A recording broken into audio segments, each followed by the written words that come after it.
ननिया जिंदाबाद ननिया है जिंदाबाद नन ला ला ला ला ला ला ला धर के बरसों चल चल भैया बोली ला। अरे छोड़ ओहो चलते न बनी आदिशक्ति फिल्म्स नकारी बरिया रे जी तू रब पिचकारी जी के जाल फेकम रउआ के तन न फंसे ये बरारी जी ए महंगा पलहंगा न लटाई घाटा लग जाई भाव उचित बताई छौ बहनी कराई ताजतन रुपिया कहबू तो हके तने रुपिया दे सुन साली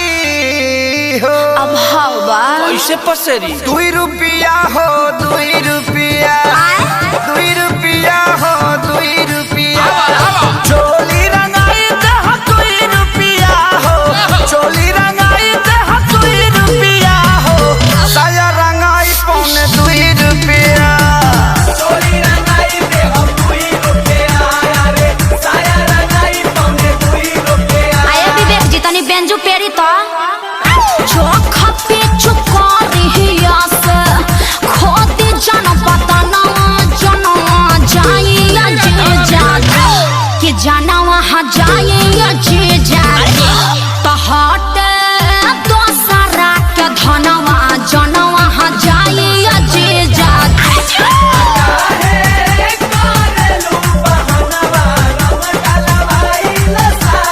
Come on ओ या हाय रे टके जवानी हजेजो अतना मोलाई करवाए हजारा 2000 तक कुछाओ नइखे लाखों में हम बतियाए ना अरे नहीं करो ना नचनिया रंग सरे ई तो होली के भेकसी नहीं उड़ी बाबा रंग सरे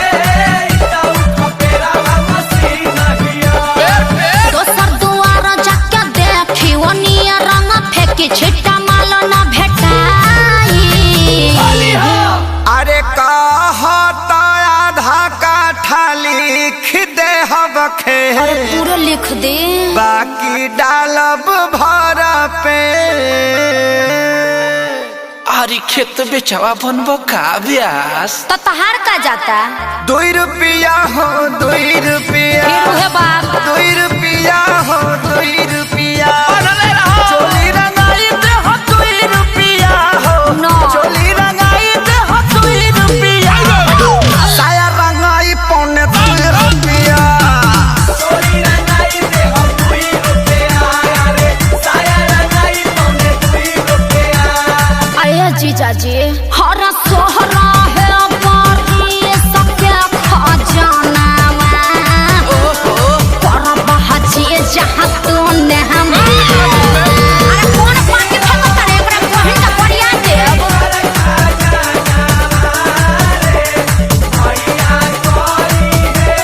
अरे पंजर के सार का हो बिना सिक के झाड़ू सुनले बानी बिगहा के बिगहा राउर जोत जोताला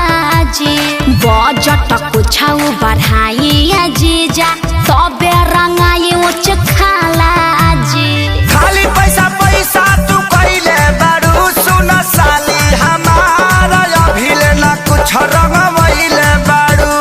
साली हमार कोई किस्मत नाच खइले घेरा खइबा लोग अखिलेश खेसारी ना पोल्हाई आकाश श्याम के बोलाई रंगाई आई लगा हर तबला पहुड़ का बजा दिहन अरे जुगु जुगु जिया साली लाख बारी आहोली खेले गइलू सी आये जीजा जी खूब जियत रही अपने ढारत रही अपने पियत रही तहार के पी है 10 टकियावा दी ना बाल्टन के आओ अभा 2 रुपिया हो दे हम 2 रुपिया हाँ 2 रुपिया हो दे हम 2 हाँ रुपिया तो वो दे ये दे चोली रंगाई दे हम 2 रुपिया हो चोली रंगाई दे हम 2 रुपिया हो साया रंगाई पौने 2 रुपिया गोबर फेंकता रे अपना बहिनिया को फेंकत तो